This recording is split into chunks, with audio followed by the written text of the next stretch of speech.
All right, we're doing Patreon videos now.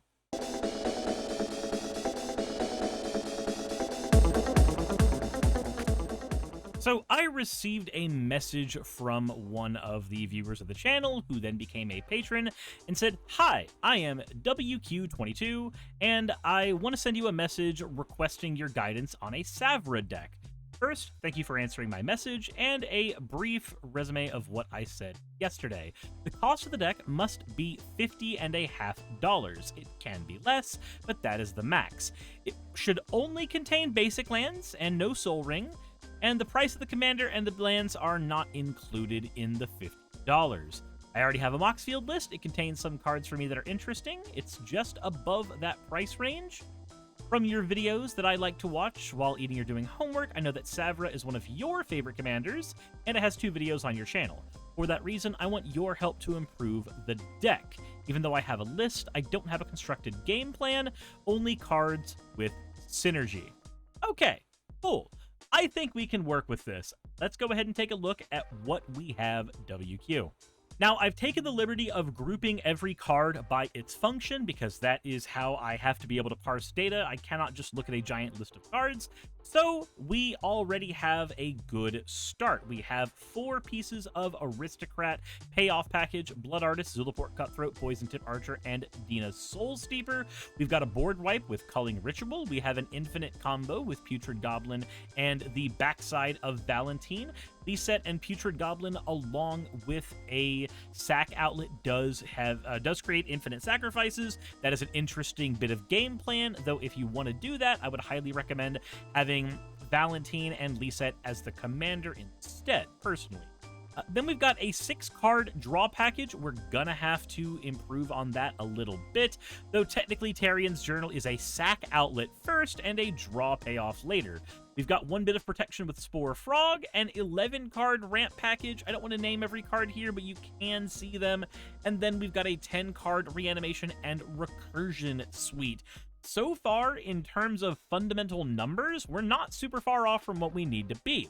And then we have a hefty 19-card interaction and removal suite, which is a bit overboard for Savra. Now, I normally am an advocate for lots and lots of removal, but Savra being a removal suite in the command zone, she's a Grave Pact on all in her own right, means that it's better to have pieces of synergy that enable Savra instead of having a lot of individual removal cards. There are plenty of tricks you can play just by literally killing your own commander. Then we've got 7 sack outlets, which is a good number. I don't think this is a bad number of sack outlets to have. No notes here. And we've got a lot of token generation. Now, I don't hate that we have 8 token generators, but we're going to be doing some cuts to curate these down a little bit. There are some in here that I don't think need to be here. And then, of course, we have the basic lands, 14 and 18, making 32 basic lands. Now, this is a pretty standard Savra list, but there are some things that are a bit strange here. Notice that I put these 2 cards, Corpulent Corpse and Drudge Skeletons, in the question mark package. This is because these cards don't actually serve any purpose and don't function in the deck at all. Corpulent Corpse is a Fear 3/3 creature who can be suspended. This is a card that is generally used to make a splash in draft archetypes. Not really that great in most commander decks. And then we have the Drudge Skeletons, which has a really cool ability if you aren't super familiar with old abilities in Magic.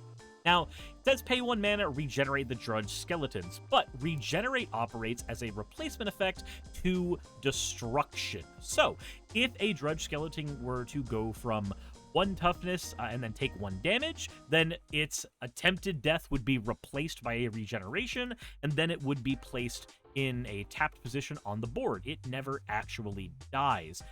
This does not get around things like sacrifice. So the primary way you're going to lose Drudge Skeletons isn't actually going to be a thing that you experience in this deck at all. This is, again, a great card in draft. It's not super great outside of limited archetypes. So I got in contact with WQ and told him a few of the hiccups that I have here. Obviously, there are some cards that I'm going to be cutting in order to get the deck more streamlined, But there is one other aspect that we needed to hammer out, and that was the fact that he wanted no non-basic lands. Now, I don't know if you've ever played a two-color deck, but not having any non-basics in your deck makes it very hard to hit your colors.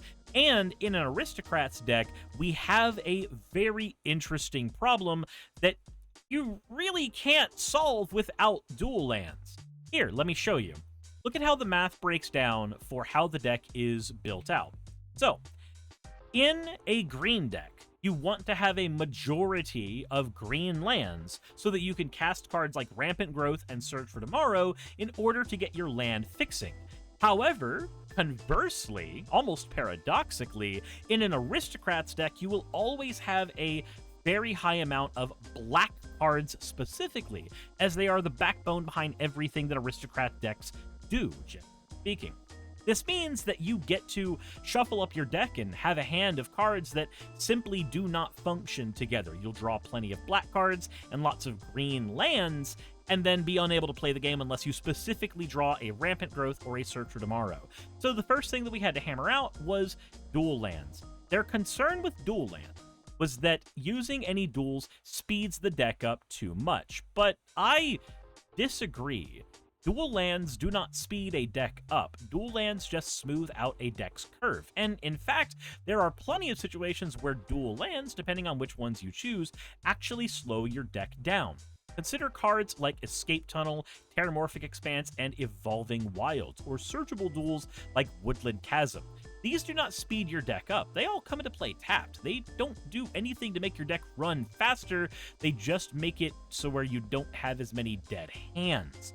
And obviously, there are cards that come into play untapped, like Wood and Iridescent Bog, and these cards, again, they do not speed you up. They don't create more mana than you would have had with your other lands. They just create more opportunities to have hands that are playable. My goal is to make a deck that is going to be fun.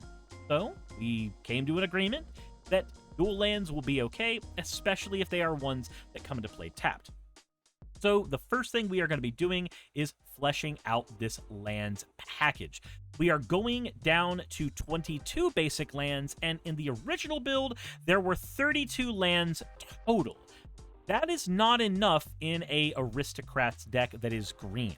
That is a high enough number when you're playing a CDH deck. It's a high enough number when you're playing an Aristocrats deck that is, say, Orzhov, where every card is 1 or 2 mana. But in an Aristocrats deck that has green in it, there are some large mana payoffs you are going to want to have access to, and you need more lands in order to consistently hit those. For instance, your commander costs 4 mana. At 32 lands, there is no guarantee that you are going to hit the amount of lands you need to play your commander on curve. And if that is the case, then my job is to fix the deck up so that you will have a good curve. And let's look at the original curve of the deck. Lots of 2 mana cards, which is normal. It's an Aristocrats deck. That is fine.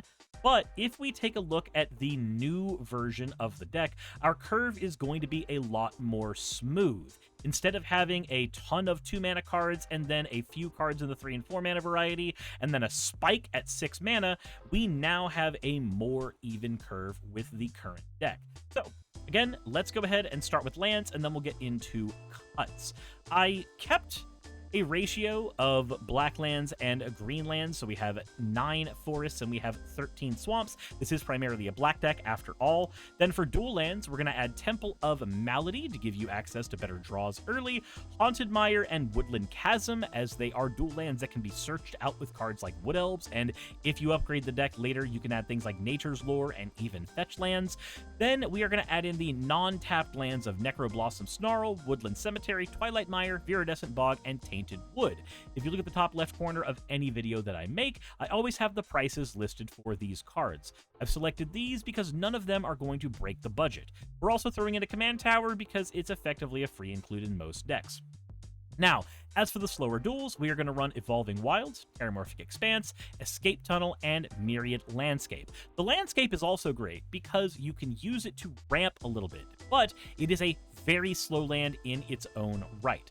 Then we're going to add another thing that you really should have when you are building a deck, that is utility lands. I like having higher land counts in my decks. Rebels video definitely stuck with me, and one of the ways that you get around having a lot of extra lands in your deck is having utility lands that do things as if they were spells. So let's add in the utility lands of Grim Backwoods, Hostile, and Westvale Abbey.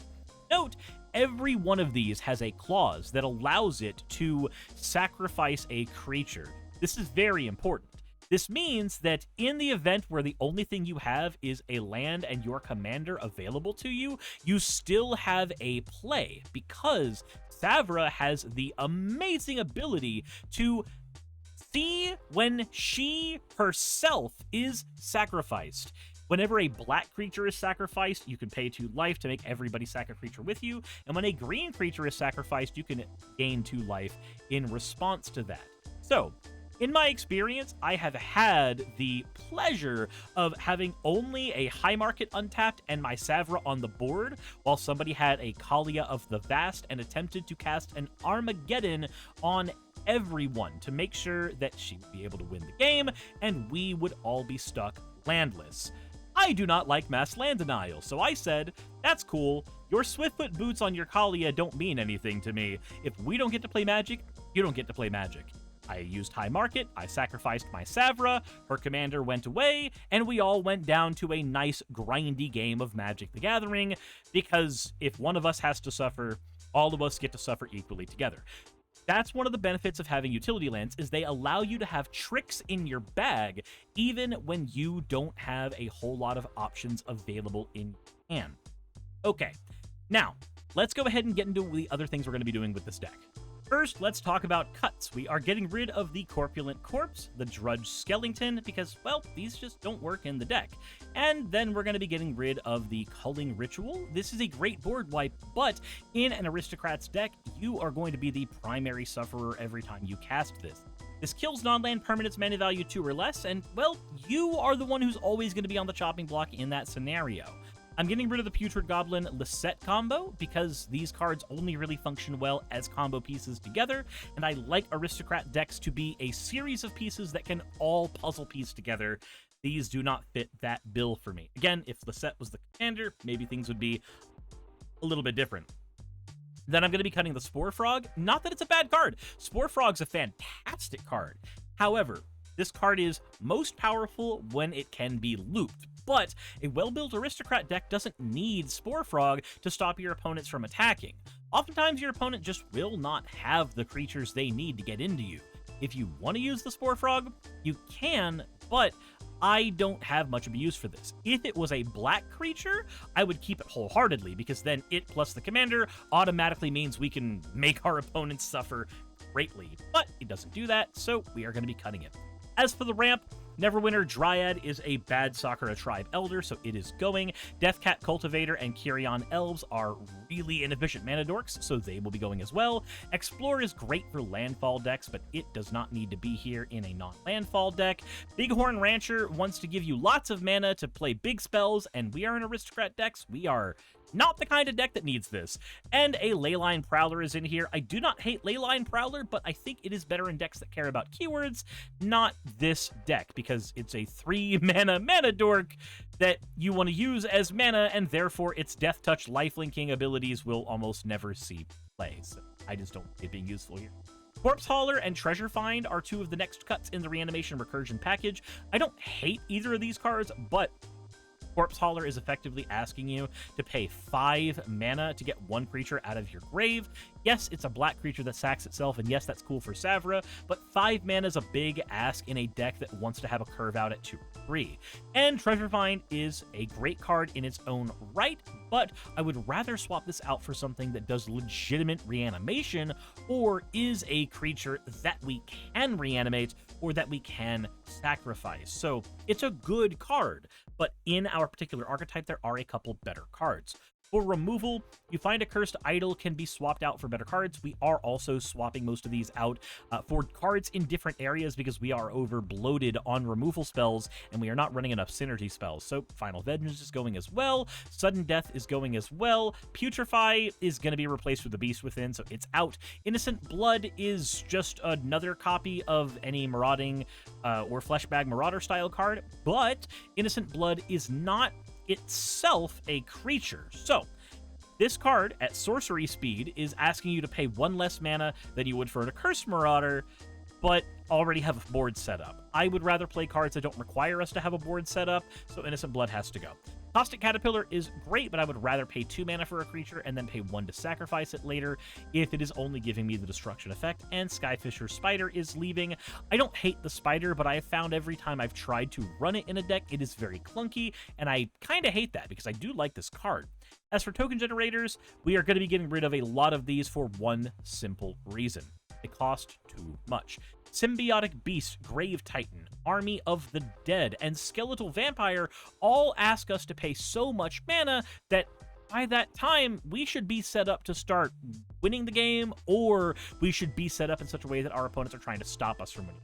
So these cards, just way too slow for what they are doing. Swarm Reaver also doesn't need to be in here. If we were playing a deck that could blink or reanimate loop, this would be great, but we are not that deck, so we are going to be cutting this as well. And Tend the Pests, it has a neat sacrifice ability, and I like that the pests are green and black. It's really good for the deck, but there are better ways to generate pests, and hell, if you're willing to throw a little bit of extra money in the deck, the best way that you can generate pest is with Beledros Witherbloom. She costs as much mana as Grave Titan. She makes more pests than Tend the Pest, and she replaces herself, her mana that you spent to make her. That's a very, very high budget upgrade, though. I would not suggest going for that right now. Okay, now let's talk about a few other additions we will be adding to the deck. We already need to make sure that the token generation that we got rid of is replaced, so let's add in a bunch of token generation that costs a lot less. Dreadhorde Invasion costs 2, along with Ghoulish Procession, and these make black tokens that Savra loves to see very quickly. Ophiomancer makes a token every single upkeep, as long as you're willing to sacrifice the token that she makes. This is one of the best cards for generating tokens you can have. Blightmound is also one of the best cards for Savra, specifically as the pests that are made from this are black and green. This is the rate of pest generation we want to see, not what we see with Tend the Pests. Then we have Namada Primeval Warden, which says that if a creature an opponent controls would die, exile it instead and make a green Saproling token. These Saproling tokens, of course, will not trigger Savra's secondary ability of making everybody sack a creature. However, Namada can sack the Saprolings to draw a card, and this is a very powerful stacks piece against our opponents. Remember, in the end of the day, if we need to sacrifice a black creature for an effect, we can sacrifice Namada in a pinch. Now, for the removal package, I did mention we were going to be adding in a Beast Within, so that is here. And let's go ahead and add in a Dread Return as well, so that we have some really good reanimation that also works when it's in our graveyard. Now, we cut a lot of cards from the Rant package, so let's add in a Search for Tomorrow, as it's great to cast on turn 1, Sakura Tribe Elder, like I mentioned, a Wood Elves to grab any forest out of the deck. This gives us access to our dual lands, and it is a creature that we can sacrifice for other effects, and then a Gala Greeters. Now, Gala Greeters feels interesting to me, because it can generate treasure for us, or it can generate life for us, depending on what we need. And if we're playing it with cards like Ophiomancer, it can generate us things like 4 treasures a turn cycle. This card is a fantastic overperformer in every deck I have ran it. I highly recommend running it, especially because we have cards like Dina Soul Steeper that this will amplify so much. Now, for our draw package, let's add in a Death Reap Ritual. Whenever our creatures die, we get to draw a card once a turn. That's fantastic. And a Tenacious Underdog, which says that we can blitz it out of the graveyard in order to draw a card when it dies, and we are forced to sacrifice it at the end of the turn. This means we have a repeatable sack card for Savra to see that we get to use over and over and over again that replaces itself when it goes into our hand. So, in terms of card economy, this is costing you 1 mana per card advantage that it is netting you. Because it dies and replaces itself, that's your first mana, and if Savra's out, everybody will have to lose a creature alongside you, meaning for each other mana you have spent blitzing it, you have killed a creature. And I love cards like Decimate that effectively kill 4 cards on the board, so killing 3 and drawing 1 for the same amount of mana is a insanely good rate of turn. As for board wipes, instead of Culling Ritual, let's put Massacre Worm in here because he synergizes very well with all the death and destruction our deck is dealing out, and a Gaze of Granite would be good in here because we need ways to deal with Planeswalker decks, we need ways to deal with artifact and enchantment-centered decks, and we need to be able to kill those cards regardless of their mana value. So let's take advantage of the fact that we're a green deck that has the ability to scale up, and we'll use Gaze of Granite as a way to reset boards entirely. I really, really like Gaze of Granite when I have access. And finally, let's go ahead and add in a couple Aristocrats, Marauding Blight Priest and Bastion of Remembrance. The deck already has a Zulaport Cutthroat, Bastion of Remembrance is just another copy of that, and the deck's Dina Soulsteeper is supplemented by the Marauding Blight Priest, which is doing the same effect as Dina. Every time we gain a life, each opponent will lose 1 life, and that works for our Commander Savra's effect, as well as all of our other Aristocrat effects. This is effectively a Aristocrat doubler more than it is a single Aristocrat in its own right. I've kept as many things from the original build as I can, that way this deck is still very much your deck, just with a couple of upgrades and amplifications on my part. So hopefully this will do basically what you're wanting it to do. I'll go ahead and do a quick playtest to show you how to run it, and if maybe that helps a bit. So we're opening up with a hand that has a couple Swamps and a Necroblossom Snarl. I don't hate this. It means we have access to all of our colors. We have a Butcher of Malakir for the top end, but we're not going to be seeing that for a long time. Our first play is going to be on turn 3 with a Plague Crafter. I'm not super jazzed about that, but it will allow us to kill whatever our opponents play within the first 3 turns. Isn't horrible. So let's open with it and see what we can do. Moxfield, please let me draw a card. Thank you. We draw our opening card. It's a Moldavine Reclamation. Let's show our opponents a Swamp, so Necroblossom Snarl comes out. And if one of our opponents plays like Llanowar Elves or a Birds of Paradise, then we're just going to Tragic Slip the card away and knock it out of the park. We are a control deck through and through. We do not get to have mercy. Also, Savra really benefits from being able to get rid of small creatures with your spells so that she can force our opponents to sacrifice their big creatures. Moving into turn 2, we have a Forest. We can go ahead and play that, and that will be it. Now, I should have mentioned that Eaten Alive is fine, but Bone Shards would have been a better option because Bone Shards allows us to discard cards like Butcher of Malakir, but that's neither here nor there. It's still a decent card in its own right.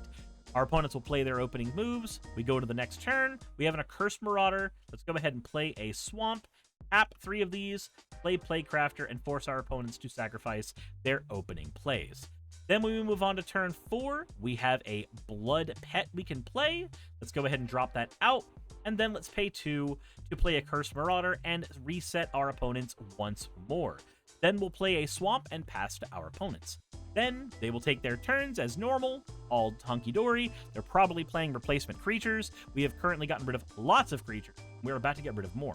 We're going to play Tainted Wood and then tap 4 to get our commander out on the board. Then we're going to pass to our opponents.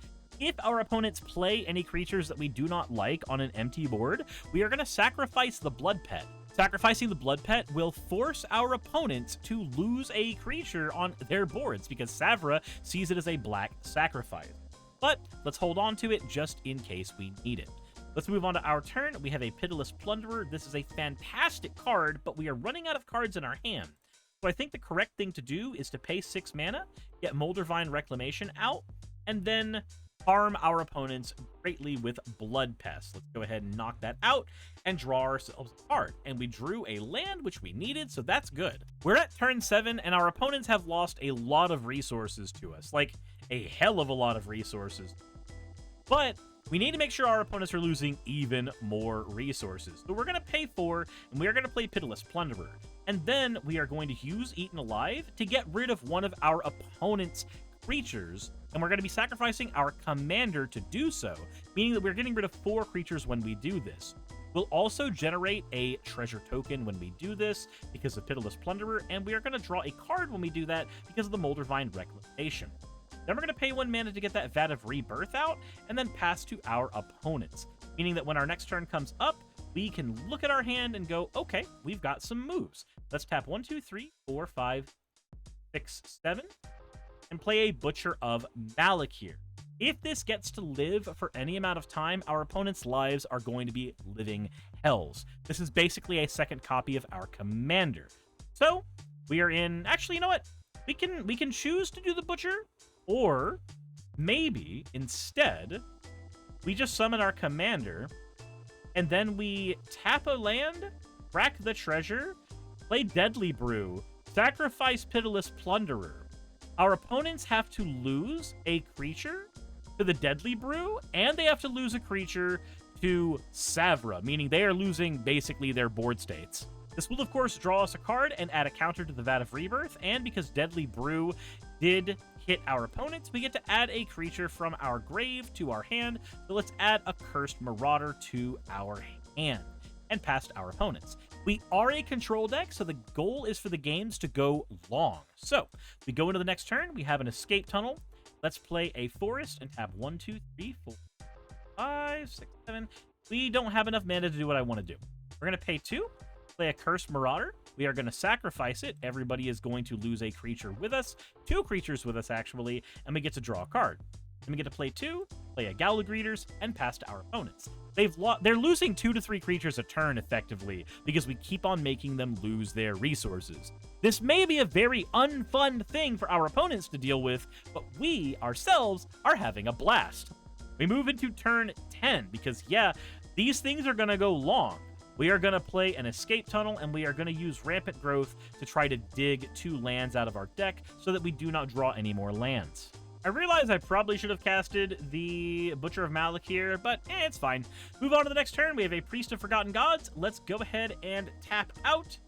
Priest of Forgotten Gods comes out along with a Butcher of Malakir. And our opponents are probably casting their commanders for the 3rd or 4th time now. Sucks to be them. That is their fault for playing cards that were so fragile. We move into our next turn. Let's go ahead and drop a Swamp down, and then we are going to use Priest of the Forgotten Gods to sacrifice our Gala Greeters, and we are going to sacrifice our commander once more, which is going to make our opponents lose 1, 2, 3, 4. They're going to lose 5 creatures. 1 creature to the Priest of the Forgotten Gods. Then they are going to lose 2 creatures to Butcher of Malakir. Then they are going to, 4 creatures, because then they're going to lose 1 creature to Savra. This is effectively going to be a board wipe.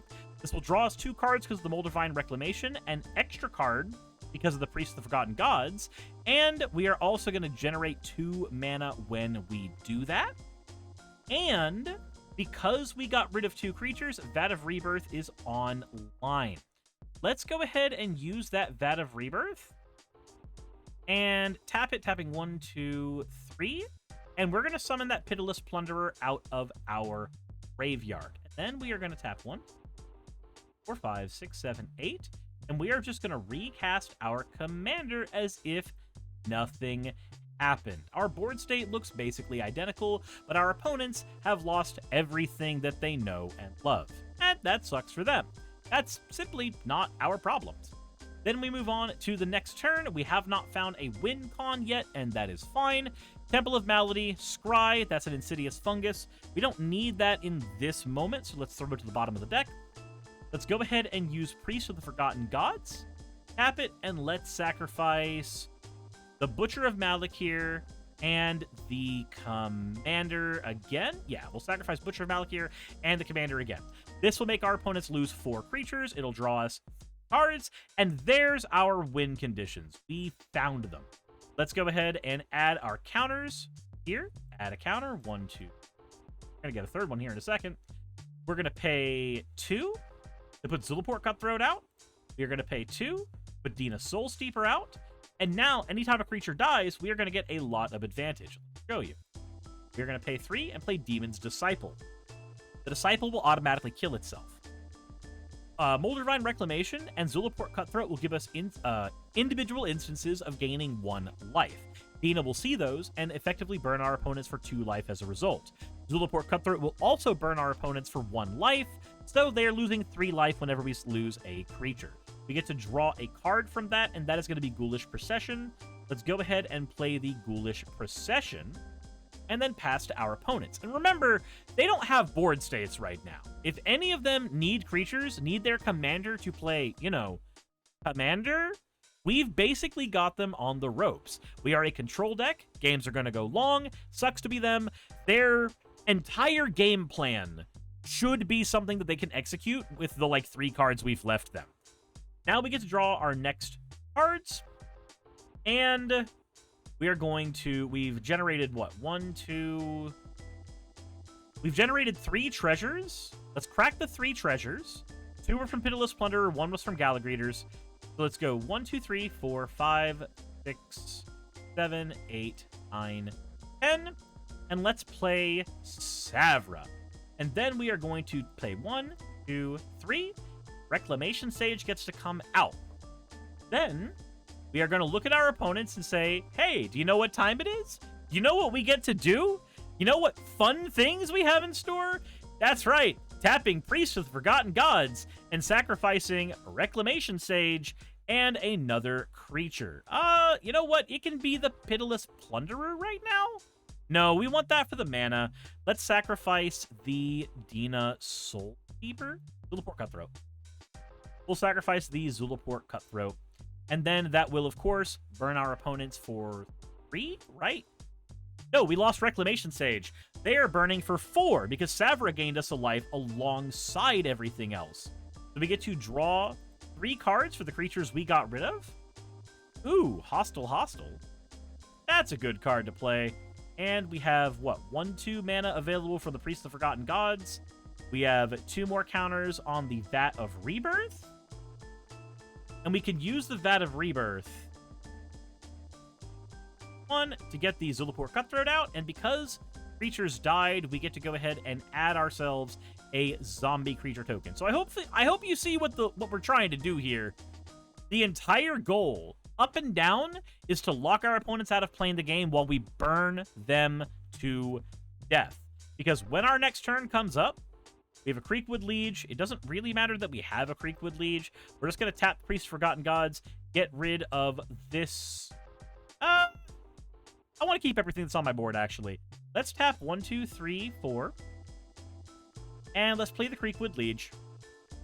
And let's tap the Priest. Get rid of the Liege. Get rid of the zombie token, generating a zombie token, drawing 3 cards, burning our opponents for oodles and oodles, and then screw it. We can just pay for a Merit of Clan Neltoth and play for a Namada. And if any of our opponents lose creatures, we can just start hurting them more. Like, we have treasures that we've generated from Pitiless Plunderer. We can use those treasures to use Namada's ability to sacrifice Saprolings, and every Saproling we sacrifice is going to burn our opponents for 4 damage. 1 from the Zulaport Cutthroat, and then 1 from the Dina Soul Steeper seeing Moldavine Reclamation, 1 from Dina Soul Steeper seeing Savra, and 1 from Dina Soul Steeper seeing Zulaport Cutthroat. This is what I meant when I said cards like Dina Soul Steeper and Marauding Blight Priest are effectively enablers and doublers in this deck. And that's pretty much where the deck is at. It locks our opponents out of plays, it creates a miserable experience for them, but we get to be happy as we torture them. This is why I say that Savra is a consent deck. It's a deck that comes out with consent. It's also one of the few decks I have where killing the commander is part of the game plan, and sometimes I just do it over and over again because, yeah, I'm so sad that you lost your commander for the 10th time. I lost my commander for the 10th time, too. We're buddies together, suffering in this together as friends.